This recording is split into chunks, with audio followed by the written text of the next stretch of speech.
અગ્નિ મહાપુરાણની કથાને આગળ વધારી ભાગ 30મો। માટે તેમને જે કંઈ અર્પિત કર્યું હોય તે નકામું જતું નથી, તેનો નાશ થતો નથી। ભગવાન જનાર્દન જીવનો પતનથી ઉદ્ધાર કરે છે, માટે તેઓ જ દાન માટે સર્વોત્તમ પાત્ર છે। નિશ્ચય નીચે પડનારા જીવોને પણ ભોગને મોક્ષ દેનારા માત્ર એક જ શ્રી હરિ છે। સંપૂર્ણ જગતના લોકો એકને એક દિવસ મૃત્યુ પામનારા છે, એમ વિચારીને સદા પોતાના સાચા ધર્મનું અનુષ્ઠાન કરવું જોઈએ। પતિવ્રતા પત્નીને છોડીને બીજો કોઈ બંધુ બાંધવ મરીને પણ મરનાર મનુષ્ય સાથે જઈ શકતો નથી, કેમ કે યમલોકમાં જવાનો માર્ગ સર્વ માટે અલગ છે। જીવ જ્યાં જાય ત્યાં કેવળ ધર્મ તેની સાથે જાય છે। આયુષ્ય તથા પ્રારબ્ધ કર્મ ક્ષીણ થતાં તે હઠાત જીવને હરી લે છે। જેનો કાળ આવ્યો નથી તે મરી શકતો નથી, જેમ મૃત્યુથી ગ્રસિત છે તેને ઔષધ કે મંત્ર બચાવી શકે નહીં। જેવી રીતે મનુષ્ય જૂના વસ્ત્રો ત્યાગી નવા પહેરે છે, તે જ રીતે જીવ એક શરીર છોડી બીજા શરીરને ધારણ કરે છે। દેહાધારી જીવાત્મા સદા અવધ્ય છે, તે કદી મરતો નથી, જેથી મૃત્યુ માટે શોક ત્યજી દેવો જોઈએ। ત્યાર પછી આવે છે અધ્યાય 160મો, વાનપ્રસ્થ ધર્મ। શ્રી પુષ્કર કહેવાને લાગ્યા કે હવે હું વાનપ્રસ્થ અને સંન્યાસીઓના ધર્મનું જે વર્ણન કહું છું તે સાંભળો। શિર ઉપર જટા રાખવી, પ્રતિદિન અગ્નિહોત્ર કરવું, જમીન ઉપર સૂવું અને મૃગચર્મ ધારણ કરવું, વનમાં રહેવું, ફળ મૂળ કંદ આદિથી જીવન નિર્વાહ કરવો, ક્યારેય કોઈ પાસેથી કદી દાન ન લેવું, ત્રણેય સમયે સ્નાન કરવું, બ્રહ્મચર્ય વ્રતના પાલનમાં તત્પર રહેવું તથા દેવતા અને અતિથિઓનું પૂજન કરવું, એ સર્વે વાનપ્રસ્થીઓના ધર્મ છે। ગૃહસ્થ પુરુષને ઉચિત છે કે પોતાના સંતાનનું સંતાન જોઈને વાનનો આશ્રય લઈ લે અને ઉંમરનો ત્રીજો ભાગ વનમાં જ વિતાવી દે। તે વાનપ્રસ્થ આશ્રમમાં એકલો રહે કે પોતાની પત્નીની સાથે પણ રહી શકે, પરંતુ બંને બ્રહ્મચર્યનું પાલન કરવું પડે। ગરમીના દિવસોમાં પંચાગ્નિ સેવન કરે, વર્ષાકાલમાં ખુલ્લા આકાશ નીચે રહે, હેમંત ઋતુમાં રાતભર ભીના કપડાં ઓઢીને રહે।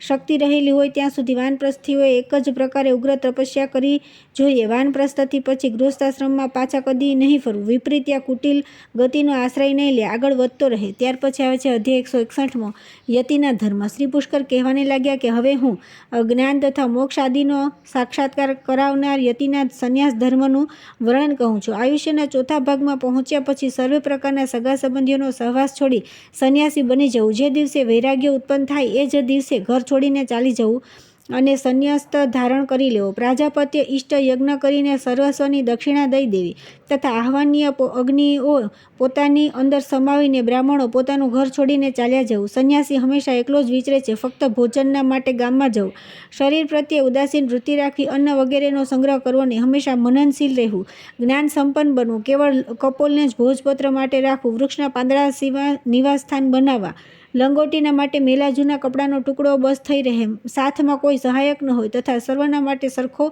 ભાવ હોય, એ જ જીવનમુક્ત સંન્યાસી કે યતિનું લક્ષણ છે। ન મૃત્યુની ઈચ્છા કરવી કે ન તો જીવવાની ઈચ્છા કરવી, જીવન અને મૃત્યુમાંથી કોઈનું અભિનંદન ન કરવું। જેવી રીતે સેવક પોતાના સ્વામીની આજ્ઞાનું પાલન કે પ્રતીક્ષા કરે છે, એ જ પ્રકારે તો પ્રારબ્ધવશ થનારા કાલની પ્રતીક્ષા કરતો રહે। માર્ગ ઉપર દ્રષ્ટિપાત કરીને પગ મૂકે, અર્થાત રસ્તામાં કીડા મકોડા હાડકાં કાંટા કે વાળ તો પડ્યા નથી એ ભલીભાંતિ જોઈને પગ મૂકવા, પાણીને કપડાથી ગાળીને પીવું, સત્યથી પવિત્ર કરેલી વાણી બોલવી, મનથી દોષ ગુણનો વિચાર કરીને કોઈ પણ કાર્ય કરવું, તંબુડા લાકડા માટી તથા વાંસના સંન્યાસી માટે પાત્રો હોય છે। જ્યારે ગૃહસ્થના ઘરમાંથી ધુમાડો નીકળવાનો બંધ થઈ જાય, આગ બુઝાઈ ગઈ હોય, ઘરના સર્વે ભોજન કરી ચૂક્યા હોય, એવા સમયે સંન્યાસીએ પ્રતિદિન ભિક્ષાના આશયથી જવું। ભિક્ષા 5 પ્રકારની માનવામાં આવે છે। મધુ કરી અનેક ઘરોમાંથી થોડું થોડું ભોજન માગી લાવવું, તે અસંકલ્પતૃપ્ત જેના માટે અગાઉથી કંઈ સંકલ્પ કર્યો ન હોય તેવું ભિક્ષામય ભોજન લાવવું, તે પ્રકર પ્રણીત પહેલેથી તૈયાર રાખેલ ભિક્ષા અયાચિત માગ્યા વિના જે ભોજન સામેથી આવી મળે અને તત્કાલ ઉપલબ્ધ, અર્થાત હાથે જ ભોજન લઈને કરે ને હાથે જ લઈને પાણી પણ પીએ, બીજા કોઈ પાત્રનો ઉપયોગ ન કરે। જે કોઈ પણ આશ્રમમાં સ્થિર રહીને મનુષ્ય શુદ્ધ ભાવથી આશ્રમોચિત ધર્મનું પાલન કરવું જોઈએ। સર્વે ભૂતમાં સમાન ભાવ રાખવો, કેવળ આશ્રમ ચિહ્ન ધારણ કરી લેવું તે ધર્મનો હેતુ નથી। આશ્રમના વિહિત કર્તવ્યનું પાલન કરવાથી જ ધર્મનું અનુષ્ઠાન થાય છે। ધર્મના આચરણથી અંતઃકરણની શુદ્ધિ ઉદ્ભવે છે। આંધળો બહેરો ને લંગડો, સ્ત્રીથી દૂર રહેનાર સંન્યાસી વગેરેને ત્યજી દે, તેથી તેઓ સુખેથી શ્રીગોપાળને ભજી શકે છે। રોગિષ્ઠ વૃદ્ધને મળમૂત્રથી દુર્ગંધમય શરીર અનિત્ય હોવાથી તેની બહુ ખેવના રાખવી નહીં। ધીરજ, ચોરી ચપાટી ન કરી, ક્ષમા, સંયમ, વિદ્યા, અક્રોધ અને ઇન્દ્રિયોનો કાબુ એવા 10 ધર્મના મુખ્ય લક્ષણોને જાણી લેવા। 4 પ્રકારના યતિ કે ભિક્ષુઓ કુટીચક, બૃહદક, હંસને પરમહંસ જાણવા, તેમના બંધારણના 5 યમ ને 5 નિયમો ઘડેલા છે। વળી 2 પ્રકારના ખાસ પ્રાણાયામ હોય છે, જેમ કે સગર્ભ ને અગર્ભ। જપ કરતા ધ્યાન સાધીને કરવામાં આવે તે સગર્ભ પ્રાણાયામ થયો અને તેનાથી વિપરીત અગર્ભ છે। આ આત્મા પરબ્રહ્મ છે, બ્રહ્મ સત્ય છે, બ્રહ્મ અનંત છે, તે જ આનંદ સ્વરૂપ છે, તે જ આત્મા છે. વાયુદેવ છે, નિત્ય મુક્ત છે, તે જ ઓમ શબ્દવાચ્ય સચ્ચિદાનંદ સ્વરૂપ સાક્ષાત બ્રહ્મ છે. તે સર્વત્ર વ્યાપક છે. પરબ્રહ્મ શ્રીહરિ છે અને તે હું છું. એ પ્રકારનો સહજ બોધ ઉત્પન્ન થવાથી બ્રહ્મમાં સ્થિત બને છે, જે સર્વે પ્રકારના આત્મત્યાગી છે, દુઃખ સુખમાં સમાન રહે છે, સર્વની તરફ ક્ષમાભાવ રાખનારા એવં સહનશીલ હોય છે. તે ભાવશુદ્ધ જ્ઞાની મનુષ્ય બ્રહ્માંડનું ભેદન કરીને સાક્ષાત બ્રહ્મ બની જાય છે. યતિને સંન્યાસી અષાઢની પૂર્ણિમાએ ચાતુર્માસનું વ્રત પ્રારંભ કરવું, પછી કાર્તિક શુક્લા નવમી આદિ તિથિઓથી વિચરણ કરવું, ઋતુઓની સંધિના દિને મુંડન કરાવવું. સંન્યાસી માટે ધ્યાન તથા પ્રાણાયામ જ પ્રાયશ્ચિત કહેવાય છે. ત્યાર પછી આવે છે અધ્યાય 162મો ધર્મશાસ્ત્ર ઉપદેશ. શ્રી પુષ્કર કહેવાને લાગ્યા કે મનુ, વિષ્ણુ, યાજ્ઞવલ્કે, પરાશર, અપસ્તંભ, ઉષ્ણા, વ્યાસ, કાત્યાયન, બૃહસ્પતિ, ગૌતમ એ સર્વેએ ધર્મનો જ ઉપદેશ કર્યો છે, એવો જ હું પણ સંક્ષેપમાં કહું છું. સુણો. એ ધર્મ ભોગને મોક્ષ દેનારો છે. વૈદિક કર્મો બે પ્રકારના હોય છે, એક પ્રવૃત્ત અને બીજું નિવૃત્ત. કામનાવાળા કર્મને પ્રવૃત્ત કર્મ કહે છે, જ્યારે જ્ઞાનપૂર્વક નિષ્કામ ભાવથી જે કર્મ કરવામાં આવે છે તેનું નામ નિવૃત્તિ કર્મ છે. વેદાભ્યાસ, તપ, જ્ઞાન, ઇન્દ્રિય સંયમ, અહિંસા તથા ગુરુ સેવા એ પરમ ઉત્તમ કર્મ મોક્ષરૂપ કલ્યાણનું સાધક છે. એ સર્વેની અંદર પણ આત્મજ્ઞાન સર્વથી ઉત્તમ બતાવેલ છે. તે સર્વે વિદ્યાઓમાં શ્રેષ્ઠ છે. તેનાથી અમૃત તત્વની પ્રાપ્તિ થાય છે. જે આત્માની આરાધના કરે છે તે મોક્ષને પ્રાપ્ત કરે છે. આત્મજ્ઞાન તથા મનોવિગ્રહ માટે સદા પ્રયત્નશીલ રહેવું. જે વેદશાસ્ત્રના અર્થના તત્વજ્ઞ થઈને જે કોઈ આશ્રમમાં સ્થિત બને છે તે આ લોકમાં રહેવા છતાં બ્રહ્મભાવને પ્રાપ્ત કરી લે છે. પ્રચલિત ગુહ્ય સૂત્રની વિધિના અનુસાર વેદોનો નિયમપૂર્વક અધ્યયન આરંભી દેવું. શિષ્ય પોતે, ઋત્વિજ, ગુરુ અને બંધુજનના મૃત્યુ પ્રસંગે 3 દિવસ સુધી અધ્યયન કાર્ય બંધ રાખવું જોઈએ. સંધ્યાકાળમાં, મેઘગર્જના સમયે, ભૂકંપ સમયે, મંત્રવેદી સમાપ્તિ સમયે, અરણ્યકના સમય અધ્યયન બંધ કરી રાખવું. પૂર્ણિમા, ચતુર્દશી, અષ્ટમી તથા ચંદ્રગ્રહણ, સૂર્યગ્રહણ, શ્રાદ્ધ ભોજન સમય અધ્યયન બંધ રાખવું. ભોજન કરીને તથા ભીના હાથે અધ્યયન કરવું નહીં. કોઈ મોટા માણસ આપણા ઘરે પધારવાના હોય તેવા પ્રસંગે સ્વાધ્યાય બંધ રાખવા. હાથી, ઘોડા, ઊંટ, નૌકા, વૃક્ષ આદિ ઉપર ચડતી સમયે અથવા સ્મશાન ભૂમિમાં સ્થિત થઈને કદી પણ સ્વાધ્યાયનું અધ્યયન કરવું નહીં. આવા ઉપરોક્ત પ્રસંગોમાં અધ્યાય કરવો ઉચિત નથી. ત્યાર પછી આવે છે અધ્યાય 163મો શ્રાદ્ધ કલ્પનું વર્ણન. શ્રી પુષ્કર કહેવાને લાગ્યા કે હવે હું ભોગ અને મોક્ષ પ્રદાન કરનારું શ્રાદ્ધ કલ્પનું વર્ણન કહું છું. સાવધાન થઈને સાંભળો. શ્રાદ્ધ કરતા પુરુષે મન અને ઇન્દ્રિયોને વશમાં રાખી પવિત્ર થઈ શ્રાદ્ધથી 1 દિન પહેલાં બ્રાહ્મણોને નિમંત્રણ આપી દેવું. તે બ્રાહ્મણોએ પણ તે જ સમયથી મન, વાણી, શરીર તથા ક્રિયા દ્વારા પૂર્ણ સંયમશીલ રહેવું જોઈએ. શ્રાદ્ધના દિને અપરાહ્નકાળમાં આવેલા બ્રાહ્મણોનું સ્વાગત પૂજન કરવું. સ્વયં હાથમાં કુશની પવિત્રી ધારણ કરી લે. જ્યારે બ્રાહ્મણો આચમન કરી લે ત્યારે તેઓને આસને બેસાડવા. દેવ કાર્યમાં પોતાની શક્તિ અનુસાર યુગ્મ અને શ્રાદ્ધમાં અયુગ્મ સંખ્યામાં બ્રાહ્મણોને નિમંત્રિત કરવા. સર્વ તરફથી છાણ માટીથી લીંપી ગુપીને પવિત્ર સ્થાનમાં, જ્યાં દક્ષિણ દિશામાં ભૂમિ થોડી નીચી ઊંચી હોય ત્યાં શ્રાદ્ધ કરવું જોઈએ. વૈશ્વદેવ શ્રાદ્ધમાં 2 બ્રાહ્મણોને પૂર્વાભિમુખ બેસાડે અને પિતૃ કાર્યમાં 3 બ્રાહ્મણોને ઉત્તરાભિમુખ બેસાડે. વૈશ્વદેવ શ્રાદ્ધના માટે બ્રાહ્મણનો હાથ ધોવડાવવા નિમિત્તે તેમના હાથમાં જલ અર્પિત કરીને આસન માટે કુશ આપવું. પછી બ્રાહ્મણને પૂછે કે હું વિશ્વદેવોનું આહ્વાન કરવાને ચાહું છું. ત્યારે બ્રાહ્મણ આજ્ઞા આપે આહ્વાન કરો. એ પ્રમાણે આજ્ઞા મેળવીને ઋચા ભણી વિશ્વદેવાનું આહ્વાન કરવું. ત્યારે બ્રાહ્મણની સમીપની ભૂમિ ઉપર જવ વિખેરવા. પછી પવિત્રયુક્ત અર્ધપાત્રમાં મંત્ર ભણી જલ મૂકવું. પછી મંત્ર વિના ગંધને પુષ્પ મૂકવા. પછી હાથ ધોવાને જલ આપીને ક્રમશઃ ગંધ, પુષ્પ, ધૂપ, દીપ, આચ્છાદન, વસ્ત્ર અર્પણ કરે. પુનઃ શુદ્ધિ માટે જલ આપવું. બ્રાહ્મણની આજ્ઞાથી શ્રાદ્ધ કરતા નિમ્ન અંકિત મંત્ર જપે. દાતારો નો ભિવર્ધનતા વેદા સંતતિરેવ ચ શ્રદ્ધા ચ નમો મા વ્યમગદ બહુદેય ચ નોસ્તિત્વતી. એમ કહી બ્રાહ્મણને નમ્રતાપૂર્વક પ્રિય વચન કહી અને તેને પ્રણામ કરીને વિસર્જન કરવું. બ્રાહ્મણોને વિદાય કરી પિતૃસેવિત ભોજન ઇષ્ટજનો સહિત કરવું. તે રાત્રે યજમાન અને બ્રાહ્મણ બંને બ્રહ્મચર્ય પાળવું. પ્રદક્ષિણા કરી પિતૃનું યજન કરવું. દર વર્ષે શ્રાદ્ધ કરવું. તે અનંત ફળ આપે છે. શ્રાદ્ધથી પ્રસન્ન થયેલા પિતૃઓ મનુષ્યને આયુષ્ય, ધન, પ્રજા, વિદ્યા, સ્વર્ગ, મોક્ષ, સુખ, રાજ્ય સર્વ આપે છે. ત્યાર પછી આવે છે અધ્યાય 164મો નવગ્રહ હવન.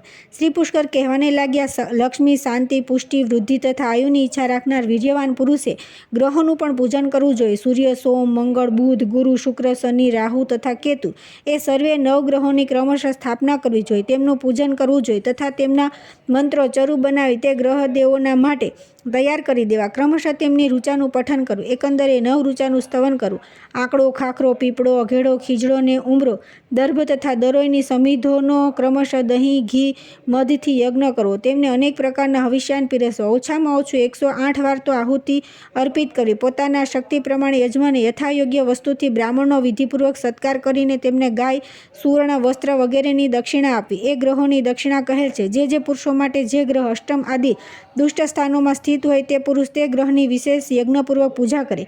બ્રહ્માજી તે ગ્રહોને વરદાન આપ્યું છે કે તારી પૂજા કરે તેની તું પણ મનોરથ પૂર્તિ કરી દેજે. રાજાઓનું ધન, જાતિનો ઉત્કર્ષ તથા જગતના જન્મ મૃત્યુ પણ ગ્રહોને જ આધીન છે, માટે ગ્રહ સર્વ માટે પૂજનીય છે. નવગ્રહ હવનથી સર્વ કામના પૂર્ણ થાય છે. ત્યાર પછી આવે છે અધ્યાય 165 ધર્મનું વર્ણન.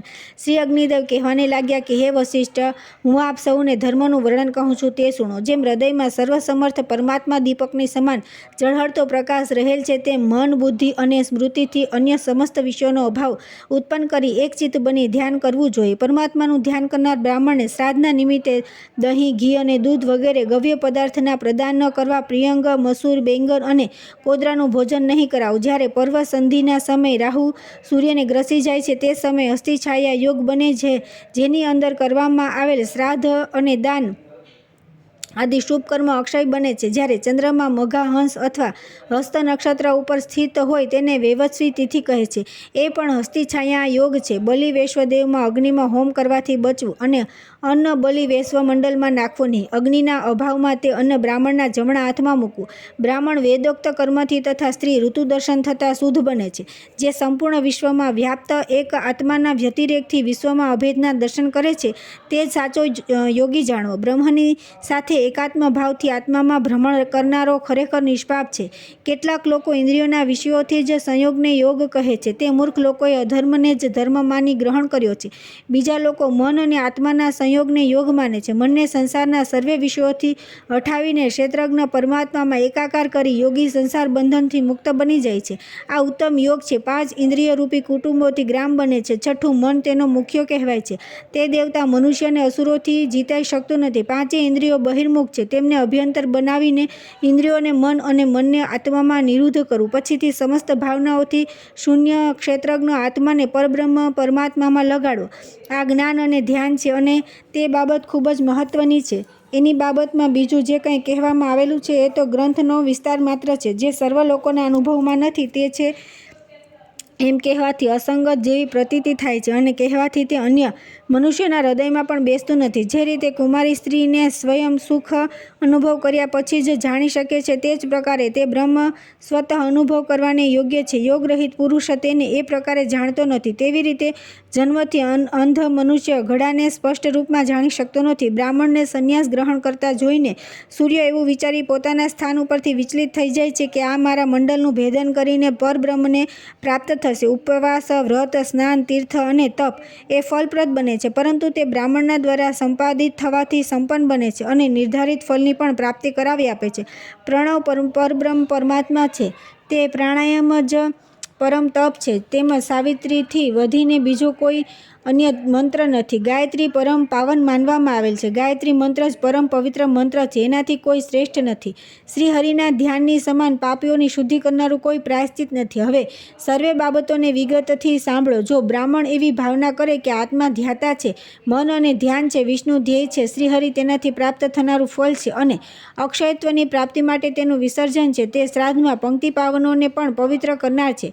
જે દ્વિજ નૈષ્ટિક ધર્મમાં આરૂઢ થઈ તેની અંદર ચ્યુત બની જાય છે તે આત્મજ્ઞાતિના માટે હું કોઈ એવું પ્રાયશ્ચિત જાણતો નથી કે જેનાથી તે શુદ્ધ થઈ શકે. જે પોતાની પત્ની અને પુત્રનો પરિત્યાગ કરી સંન્યાસ ગ્રહણ કરે છે તે બીજા જન્મમાં વિદુર, સંજ્ઞક, ચાંડાલ બને છે. એમાં કોઈ સંદેહ નથી. તદંતર તે ક્રમશઃ 100 વર્ષ સુધી ગીધ, 12 વર્ષ સુધી કૂતરો, 20 વર્ષ સુધી જલચર પક્ષી અને 10 વર્ષ સુધી શુકરયોનિનો ભોગ કરે છે. પછીથી તે પુષ્પ અને ફૂલોથી રહિત કંટીલા વૃક્ષ બને છે અને દાવાગ્નિથી દગ્ધ બની પોતાનું અનુગમન કરનારાઓની સાથે ઠૂંઠ રહે છે અને તે અવસ્થામાં 1000 વર્ષ સુધી ચેતના રહિત થઈને પડી રહે છે. 1000 વર્ષ વીત્યા પછી તે બ્રહ્મ રાક્ષસ બને છે. એ પ્રમાણે ઘટનાક્રમ ચાલ્યો જાય છે, એક પછી એક. હવે તે બ્રહ્મ રાક્ષસમાંથી મુક્તિનો ઉપાય સોચે છે. પછી તે બ્રહ્મ રાક્ષસ યોગરૂપી નૌકાનો આશ્રય લઈ અથવા કુલના ઉત્થાન દ્વારા તેને મોક્ષની પ્રાપ્તિ થાય છે, જેથી યોગનું સેવન કરવું જીતાવ છે, કેમ કે પાપોથી છુટકારો મેળવવાને માટે અન્ય બીજો કોઈ માર્ગ નથી. યોગનો ચમત્કાર અદ્ભુત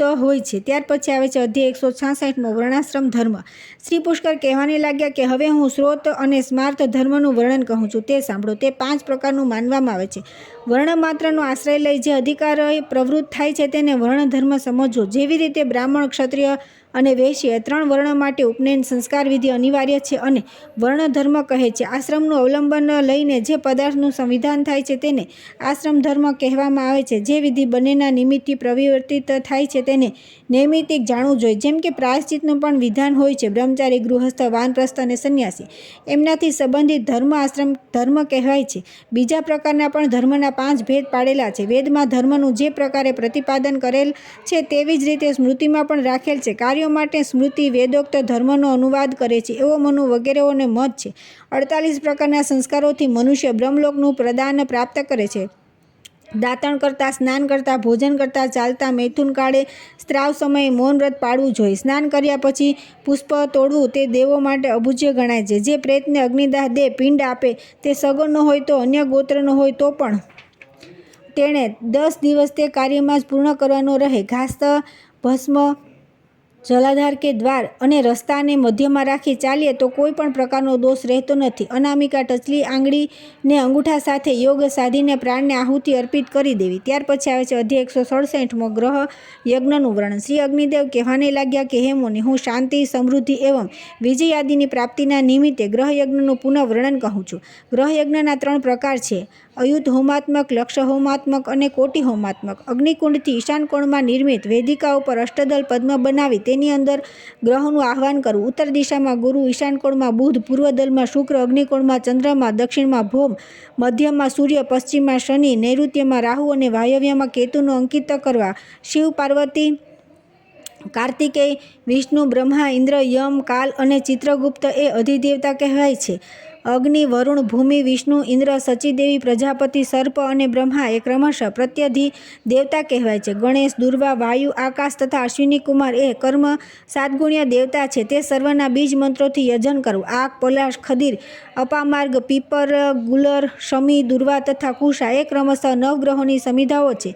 તેમને મધુ, ધ્રુત એવં દહીંથી સંયુક્ત કરી સત સંખ્યામાં 8 વાર હોમ કરવો જોઈએ. 1, 8 અને 4 કુંભ પૂર્ણ કરી પૂર્ણાહુતિ એવં વસુધારા દેવી. દરેક કાર્ય વિધિવત શાંતિપૂર્ણ રીતે કરવું. એક પછી એક ક્રમથી પછીથી બ્રાહ્મણોને દક્ષિણા આપવી. એવી જ રીતે ત્યાં આગળ યોજનમાનના 4 કલશોના જલથી મંત્રોચ્ચાર પૂર્ણક અભિષેક કરવો. અભિષેક કરતી સમયે આ પ્રમાણે ઉચ્ચાર કરવો: બ્રહ્મા, વિષ્ણુ અને મહેશ્વર આદિ દેવતા તમારો અભિષેક કરે. વાસુદેવ, જગન્નાથ, ભગવાન શંકરષણ, પ્રદ્યુમ્ન અને અનિરુદ્ધ તને વિજય પ્રદાન કરે. દેવરાજ ઇન્દ્ર, ભગવાન અગ્નિ, યમરાજ, નિરુતિ, વરુણ, પવન, ધનાધ્યક્ષ કુબેર, શિવ, બ્રહ્મા, શેષનાગ એવં સમસ્ત દિક્પાલ સદા તારી રક્ષા કરે. કીર્તિ, લક્ષ્મી, ધૃતિ, મેઘા, પુષ્ટિ, શ્રેયા, ક્રિયા, મતિ, બુદ્ધિ, લજ્જા, વાક, શાંતિ, તુષ્ટિ અને કાંતિ એ લોકજનની ધર્મની પત્નીઓ તમારો અભિષેક કરે. આદિત્ય, ચંદ્રમા, ભૌમ, બુધ, બૃહસ્પતિ, શુક્ર, સૂર્યપુત્ર, શનિ, રાહુ તથા કેતુ એ ગ્રહ પરિતૃપ્ત થઈ તમારો અભિષેક કરે. દેવતા, દાનવ, ગંધર્વ, યક્ષ, રાક્ષસ, સર્પ, ઋષિ, મનુ, ગાયો, દેવમાતાઓ, દેવાંગનાઓ, વૃક્ષ, નાગ, દૈત્ય, અપ્સરાઓનો સમૂહ, અસ્ત્ર શસ્ત્ર, રાજા, વાહન, ઔષધિઓ, રત્ન, કાળ વિભાગ, નદી, સમુદ્ર, પર્વત, તીર્થ અને મેઘ એ સર્વે સંપૂર્ણ અભિષ્ટ કામનાઓની સિદ્ધિ માટે તમારો અભિષેક કરે. તદંતર યજમાને અલંકૃત થઈ સુવર્ણ, ગૌ, અન્ન અને ભૂમિ આદિનું નિમ્ન અંકિત મંત્રોથી દાન કરવું. હે કપિલા, હે રોહિણી, તમે પવિત્ર ને પુનિત છો. તમે સર્વ દેવતાઓના પૂજનીય, તીર્થમયી તથા દેવમયી છો. તેથી તમે મને શાંતિ પ્રદાન કરો. શંખ, તમે પુણ્યમય પદાર્થોમાં પુણ્ય સ્વરૂપ છો. મંગલોના પણ મંગલ છો. તમે સદા વિષ્ણુના દ્વારા ધારણ કરવામાં આવેલ છે. તેથી કરીને તમે મને શાંતિ અર્પિત કરો. હે ધર્મ, આપ વૃષ રૂપથી સ્થિત બની જગતને આનંદ પ્રદાન કરો છો. આપ અષ્ટમૂર્તિ શિવના અધિષ્ઠાન છો. જેથી મને શાંતિ અર્પિત કરો. હે સૂર્ણ, તમે સર્વ રીતે કૃપાવંત બનો. જેમ કે ઉત્તમ હિરણ્ય ગર્ભના ગર્ભમાં મારી સ્થિતિ છે